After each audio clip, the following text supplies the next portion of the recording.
नमस्कार, मैं हूं पुण्य प्रसून वाजपेयी। दस्तक में आपका स्वागत है। कहा तो यही जाता है कि गलतियों से जो सीखे उसे जीत मिलती है, और जीत कर जो गलतियां करे उसे सीख मिलती है।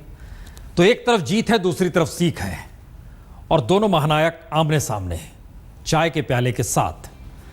इन तस्वीरों को देखिए।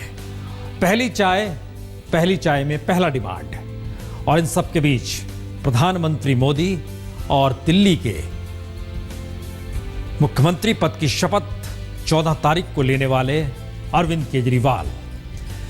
इस मुलाकात का इंतजार अरसे से हर किसी को रहा होगा, लेकिन इस मुलाकात को इस रूप में देखा जाएगा, ये किसने सोचा होगा।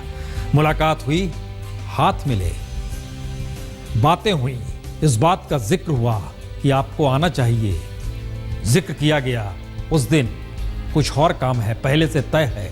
इस बात का जिक्र हुआ, दिल्ली को पूर्ण राज्य का दर्जा दे डालिए, मौका अच्छा है। खामोशी बरती गई। दिल्ली के विकास करना है, भरोसा दिया गया, साथ खड़े हैं। ये सारी स्थितियां क्या बतलाती है? जीत और सीख के आगे भी कुछ होता है क्या? चलिए आज जरा इसे परखने की कोशिश करते हैं। और इन सब के बीच है तैयार है। मैं ये शब्द क्यों? क्योंकि एक तरफ दिल्ली और दूसरी तरफ केंद्र सरकार। केंद्र सरकार की मौजूदगी दिल्ली में, और दिल्ली केंद्र सरकार को देखती समझती हुई। तो पहली चाय पे पहली डिमांड पूर्ण राज्य की, क्योंकि बिना पूर्ण राज्य के हथेली खाली रहेगी केजरीवाल की। दिल्ली की राजनीति का घूमता पहिया अरविंद केजरीवाल की विराट जीत के आसरे अब उस पूर्ण राज्य के बड़े मुद्दे के इर्द गिर्द जा सिमटा है, जहां से एक नई राजनीति खड़ी होनी है। और इसके संकेत प्रधानमंत्री के साथ महज 17 मिनट की मुलाकात में ही केजरीवाल ने दे दिए, जहां उन्हें शपथ से पहले ही दिल्ली के लिए केंद्र से पूर्ण राज्य का दर्जा मांग लिया। एक रिक्वेस्ट किया कि जी दिल्ली में पूर्ण बहुमत की चुनी हुई सरकार आ रही है, और आपकी सरकार भी पूर्ण बहुमत की चुनी हुई सरकार है। एक बहुत बड़ी गोल्डन अपॉर्चुनिटी है कि हम दिल्ली को पूर्ण राज्य का दर्जा देते हैं। दरअसल दिल्ली में अरविंद केजरीवाल को अपने वादों पर अमली जामा पहनाना आसान नहीं है, क्योंकि उनके हर बड़े फैसले की राह केंद्र से होकर ही गुजरती है। और केंद्र में बीजेपी की सरकार है, जो आम आदमी पार्टी की दुश्मन भले ना हो, लेकिन दोस्त तो नहीं है। फिर उसकी अपनी राजनीति उसे दिल्ली में प्रासंगिक बनाए रखने की मांग करती है। याद कीजिए तो दिल्ली में शीला दीक्षित की करीब 15 बरस की सरकार के दौरान 10 बरस केंद्र में उन्हीं की सरकार यानी कांग्रेस की ही सरकार थी। बावजूद इसके पूर्ण राज्य का दर्जा दिल्ली को नहीं मिला। शीला दीक्षित मांगती रही। तो सवाल यही है कि क्या पूर्ण राज्य का दर्जा अब 67 विधायकों की ताकत के आसरे मिल जाएगा? क्योंकि बिना पूर्ण राज्य के अधिकार के आम आदमी पार्टी कानून व्यवस्था सुधारने से लेकर झुग्गी बस्तियों के नियमितीकरण के साथ साथ उन तमाम दावों को पूरा कर ही नहीं सकती है जो आम आदमी पार्टी की धुरी है। तो संकेत साफ है, राजनीति की धुरी में अब पूर्ण राज्य का मसला अभी सिर्फ कहा गया है, आने वाले वक्त में यह सियासत की नई लकीर खींचेगा। क्योंकि पूर्ण राज्य का दर्जा मिले बगैर राजनीति साधनी केजरीवाल के लिए सबसे बड़ी मुश्किल है। फेरिस्त लंबी है। पुलिस, कानून व्यवस्था और जमीन का मसला पूरी तरीके से दिल्ली सरकार के नियंत्रण से बाहर है। दिल्ली सरकार के अधीन जो चीजें हैं, वहां भी उपराज्यपाल को दखल का अधिकार है, और दोनों के बीच मतभेद होने पर मामला गृह मंत्रालय के पास ही जाता है। आलम यह है कि उपराज्यपाल की इजाजत के बिना कोई वित्त बिल भी सरकार पास नहीं करा सकती। इतना ही नहीं, दिल्ली के 5 निकायों में एक दिल्ली कैंट बोर्ड रक्षा मंत्रालय को रिपोर्ट करता है, जबकि नई दिल्ली म्युनिसिपल कॉर्पोरेशन और बाकी 3 एमसीडी गृह मंत्रालय को रिपोर्ट करती हैं। केंद्रीय शहरी विकास मंत्रालय के अधीन डीडीए है, जिसके पास इस्तेमाल करने वाली खासी जमीन है, और शहरी विकास मंत्रालय ही जमीन संबंधी सारे मसलों, मसलन अवैध कॉलोनियों के नियमितीकरण या फिर फ्री होल्ड में तब्दील वगैरह के लिए आखिरी आर्बिट्रेटर यानी पंच है। तो ऐसे में केजरीवाल करेंगे क्या? केजरीवाल की हथेली वाकई बिल्कुल खाली है, लेकिन 70 वादे जो किए गए हैं उन पर रास्ता तो निकालना है। तो क्या ये माना जाए कि अब आने वाले वक्त में दिल्ली और केंद्र के बीच राजनीति कुछ इस तर्ज पर उठेगी, जहां केजरीवाल बार बार कहेंगे वो आगे बढ़ना चाहते हैं, लेकिन केंद्र रोक रहा है, और केंद्र बार बार कहेगा जब आप आगे बढ़ ही नहीं सकते तो आगे बढ़ने का दावा आपने कर कैसे दिया? सबसे बड़ी मुश्किल जमीन को लेकर है। राज्यों का जमीन पर मालिकाना हक होता है, जिस वजह से वो अपेक्षाकृत आसानी से बुनियादी ढांचा खड़ा कर सकते हैं, लेकिन दिल्ली में ऐसा बिल्कुल मुमकिन नहीं। यहाँ तक कि स्कूल के अलावे दिल्ली सरकार डीडीए को बस डिपो, उच्च शिक्षा केंद्र और अस्पतालों के लिए भी प्रति एकड़ 3 करोड़ रुपए भुगतान करती है। तो अब सोचिए आने वाले वक्त में दिल्ली में होना क्या है। पूर्ण राज्य की तो अभी सिर्फ मांग हुई है, अभी इंतजार कीजिए, बहुत कुछ दिल्ली को देखना है। दिल्ली 9 बार उजड़ी थी, लेकिन सवाल उजड़ने बसने का नहीं है इस दौर में, तो दिल्ली को आगे ले जाने का है। लेकिन उलझने जरा ये समझ लीजिए कि दरअसल 9 मुश्किल केजरीवाल के सामने दिल्ली को लेकर क्या है। दिल्ली को बनाएंगे पूर्ण राज्य, संसद की मंजूरी के बिना संभव नहीं। जन लोकपाल बनाएंगे, एलजी और केंद्र की मंजूरी जरूरी, उसमें भी आपके हाथ में। नागरिक सुरक्षा बढ़ाएंगे, दिल्ली पुलिस केंद्र के अधीन है, आप क्या कर लीजिएगा। 500 नए स्कूल बनाएंगे, केंद्र से आपको जमीन चाहिए, वो कहां से मिलेगी आपको। 20 नए कॉलेज बनाएंगे, केंद्र सरकार से लेनी होगी जमीन, ये भी मुश्किल है। अपने हाथ कुछ नहीं, डीडीए एमसीडी का पुनर्गठन करेंगे, बिना केंद्र की मंजूरी के संभव ही नहीं है। बिजली 50% सस्ती करेंगे, संभावित लागत 1400 करोड़ की भरपाई कैसे करेंगे पता नहीं है। अवैध कॉलोनियां नियमित करेंगे, केंद्रीय शहरी विकास मंत्रालय की मंजूरी जरूरी है।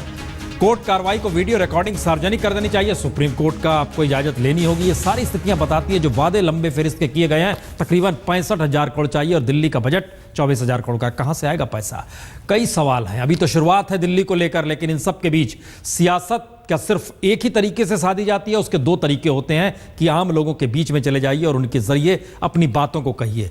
जरा कल्पना कीजिए कि केंद्र कहे कि हम न्याय देंगे और दिल्ली सरकार बोले हम न्याय देंगे, और दिल्ली सरकार आने वाली है इससे पहले केंद्र बोल दे चलिए हम न्याय देते हैं। रिपोर्ट देखिए। 84 के दंगों पर न्याय दिलाएगा कौन, इसको लेकर अगर पीएम और दिल्ली के सीएम आमने सामने आ खड़े हों तो इससे बेहतर और बात हो क्या सकती है। 2013 में केजरीवाल सीएम बने तो 84 के दंगों पर न्याय दिलाने का जिक्र कर एसआईटी बनाने की दिशा में बढ़ गए। 2014 में मोदी सरकार ने 84 के दंगों से घायल दिलों पर मलहम लगाने के लिए 5 लाख मुआवजे का जिक्र कर दिया। लेकिन अब दोबारा दिल्ली में केजरीवाल सीएम बनने जा रहे हैं तो शपथ से 2 दिन पहले ही केंद्र सरकार ने मलहम से आगे न्याय का जिक्र करते हुए एसआईटी बनाने का ऐलान कर सिखों को न्याय दिलाने की दिशा में एक कदम और बढ़ा दिया। केंद्र सरकार ने दंगे के मामले में नए सिरे से जांच करने के लिए आज 3 सदस्यीय एसआईटी का गठन कर दिया और ये एसआईटी 6 महीने के भीतर अपनी रिपोर्ट दे देगी। आज सरकार ने किया है जो मीडिया में आया है उसमें ये एसआईटी नहीं है जी, ये तो एक कमेटी बना दी है, क्योंकि एक रिटायर्ड जज बना दिया और उसके साथ ऑफिसर्स बना दिए। और इस तरह की तो पहले भी कमेटियां जो 8-10 कमिश्नर कमेटियां बन चुकी हैं, उसमें से ये 3 कमेटियां इस तरह की थी। यानी करीब 1.5 बरस बाद केंद्र सरकार उसी फैसले पर पहुंची जिसे 49 दिनों की अपनी सरकार के दौरान अरविंद केजरीवाल ने कहा था। फैसला लागू नहीं किया, अलबत्ता सरकार ने न्यायमूर्ति माथुर समिति को 23 दिसंबर 2014 को नियुक्त किया, जिसका काम एसआईटी से सिख विरोधी दंगों की फिर से जांच की संभावनाओं का पता लगाना था। माथुर समिति की सिफारिशों के आधार पर ही केंद्र ने एसआईटी गठित की है। यानी मोदी सरकार समझ गई है कि दिल्ली चुनाव की आहट के बीच सिखों की सहानुभूति बटोरने की चाहत में अगर उन्होंने दंगा पीड़ितों को 5 लाख के चेक बांटे, फिर भी सब कुछ केजरीवाल के हाथ ही चला गया और वो 67 सीट से जीत गए और दिल्ली के तमाम अल्पसंख्यक केजरीवाल के साथ खड़े हो गए, तो फिर मौजूदा वक्त गलती सुधारने का है और शायद इसीलिए एसआईटी का निर्णय ले लेना बेहतर होगा और यह निर्णय ले लिया गया। तो संकेत साफ है, अब दिल्ली सरकार और केंद्र सरकार के बीच काम करने को लेकर होड़ शुरू होगी, क्योंकि दोनों का चुनावी मुद्दा विकास रहा है और विकास के आसरे ही दोनों दल अपनी राजनीति साध रहे हैं। और फिर बीजेपी को तो समूचे देश में छाना है और दूसरी तरफ दिल्ली समूचे देश का लघु रूप है, यानी दोनों बार बार टकराएंगे। दिल्ली विधानसभा चुनाव में आम आदमी पार्टी की 67 सीटों के साथ प्रचंड जीत और इससे हड़बड़ाई और बौखलाई हुई केंद्र सरकार। दिल्ली में विकास के साथ इंसाफ के कामों की भी शुरुआत हो चुकी है। 1984 के सिख दंगों की जांच कराना और उसके लिए कमेटी बनाना, ये तो सिर्फ एक शुरुआत है। बात निकली है तो दूर तलक जाएगी। फिलहाल तो दिल्ली और केंद्र सरकार के बीच ये होड़ लग गई है कि विकास में कौन आगे बढ़ता है और इंसाफ में कौन। कैमरामैन आलोक दास और शुभम गुप्ता के साथ संजय शर्मा, दिल्ली आज तक।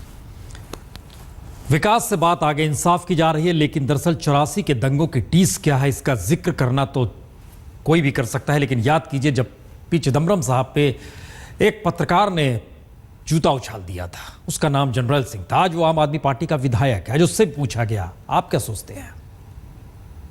फास्ट ट्रैक कोर्ट बना के 1 साल के अंदर अंदर करिए कि ट्रायल पूरा कर दिया जाएगा। 30 साल हो चुके हैं, कई गवाह दुनिया से जा चुके हैं और कई गवाहों की हालत ख़राब हो चुकी है। तो आप उनको एक तो प्रोटेक्शन दीजिए गवाहों को, दूसरा 1 साल के अंदर आप इसके ट्रायल कीजिए, और दूसरा इसको इन्वेस्टिगेशन की जाँच करने की रिकमेंडेशन नहीं, इन्वेस्टिगेशन की इसको पावर दी जाए।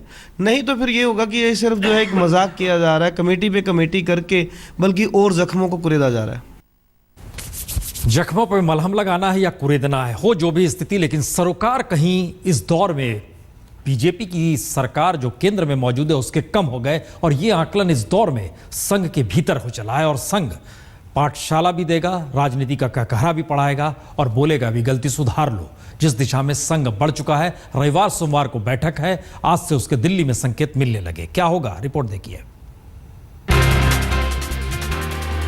प्रधानमंत्री नरेंद्र मोदी, बीजेपी अध्यक्ष अमित शाह और वित्त मंत्री अरुण जेटली, चाहे तो पद के हिसाब से नाम लीजिए या फिर चेहरे को देखकर। बीजेपी के असल में यही 3 इक्के हैं जिनकी सोच ने लोकसभा में इतिहास रच दिया। और अब जरा इन्हें पलट दीजिए। बीजेपी के यही 3 बादशाह हैं जिनके फैसलों ने दिल्ली चुनाव में बीजेपी का बेड़ा गर्क कर दिया। इक्के शब्द का इस्तेमाल इसलिए हुआ क्योंकि उस वक्त आरएसएस सक्रिय था, बीजेपी एकजुट थी, दिशा निर्देश बहुत साफ निकल रहे थे। और बादशाह शब्द इसलिए इस्तेमाल में आया क्योंकि इस दौर में निर्णय थोपे जा रहे थे, अहंकार खुलकर उभर रहा था और सब कुछ अपने इशारे पर कार्यकर्ता से लेकर कैडर को नचाने को तैयार था। तो इक्के और बादशाह के बीच की लकीर होती क्या है, संघ इसे समझाना चाहता है। क्योंकि दिल्ली की हार से कहीं ज्यादा हार की वजहों ने संघ परिवार को अंदर से हिला दिया। संघ का मानना है कि स्वयंसेवकों की सक्रियता ने बीजेपी के वोटों में कोई कमी नहीं आने दी, लेकिन बीजेपी और सरकार के कामकाज के तौर तरीकों ने बाहर से एक भी वोट बीजेपी के पक्ष में पड़ने भी नहीं दिया। जो 4 सवाल संघ को परेशान कर रहे हैं, उसमें पहला सवाल तो यही है कि उग्र हिंदुत्व पर कोई नकेल नहीं कस सका। दूसरा सवाल प्रधानमंत्री के 10 लाख के कोट के पहनने का भी है। और तीसरा सवाल बीजेपी कार्यकर्ताओं और कैडर को अनदेखा कर लीडरशिप के अहंकार का भी है। और चौथा सवाल नकारात्मक प्रचार के जरिए केजरीवाल को निशाना बनाने के तौर तरीके पर भी संघ बीजेपी के अनुकूल इसे नहीं मानता। तो संघ परिवार में जो इलेक्शन के जो रिजल्ट्स आए, तो 2 चीज़ें बहुत महत्वपूर्ण चर्चा हो रही है।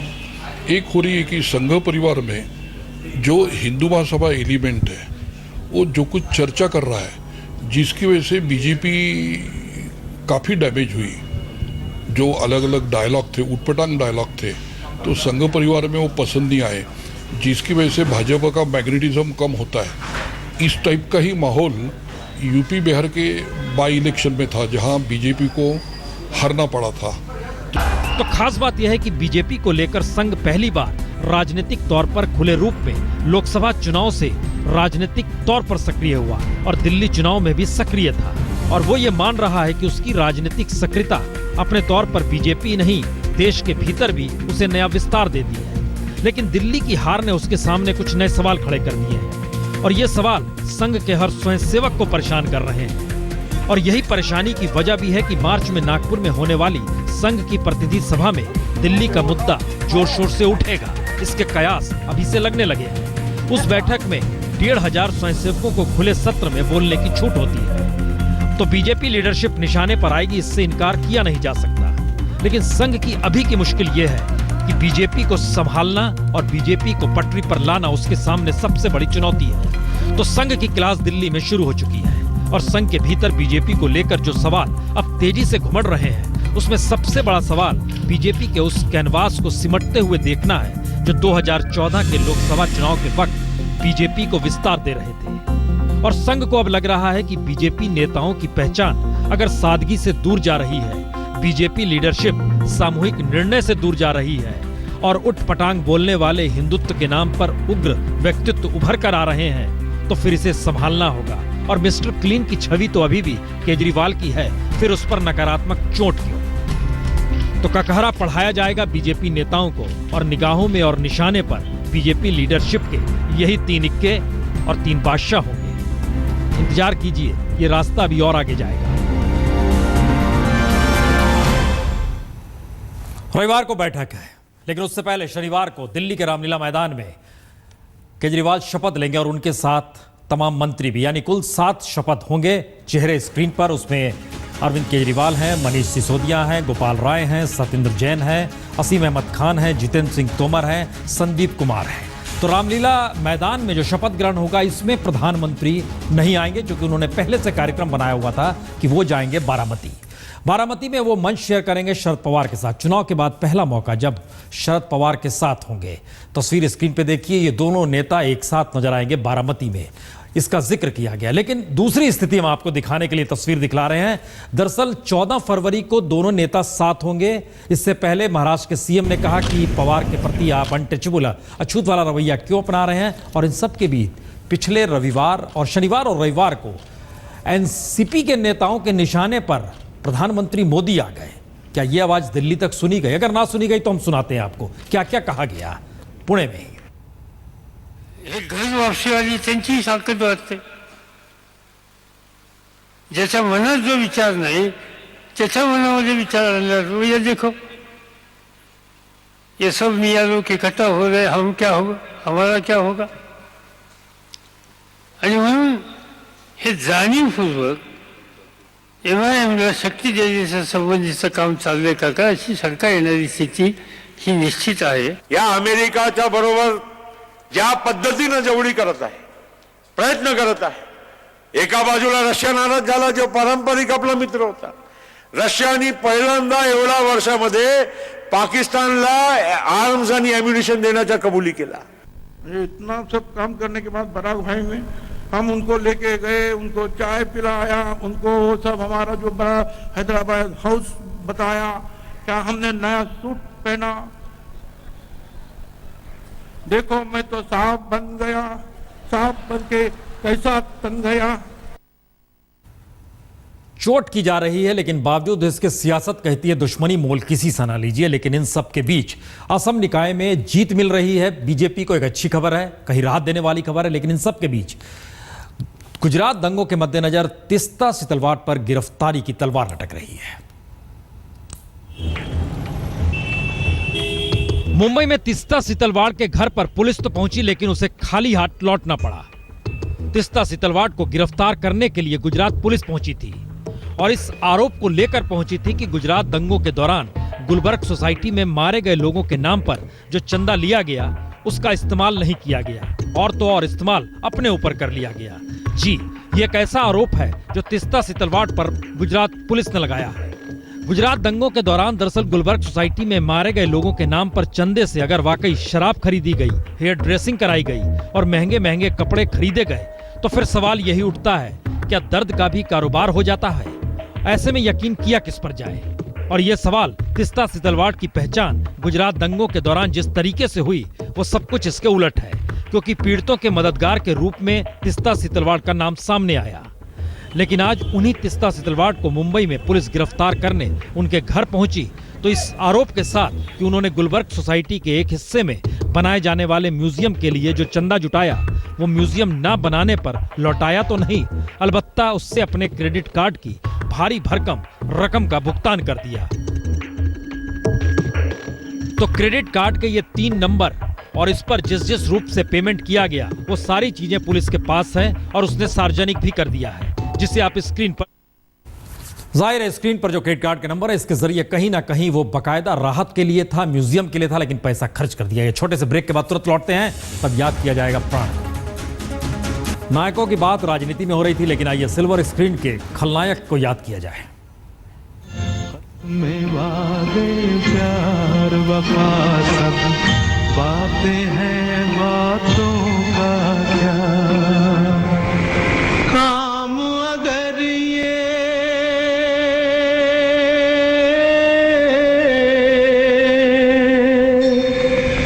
काम अगर ये हिंदू का है, मंदिर किसने लूटा है, मुस्लिम का है काम अगर ये खुदा का घर क्यों टूटा है। जिस मजहब में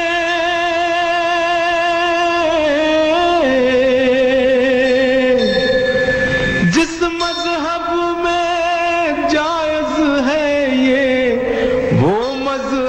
तो झूठ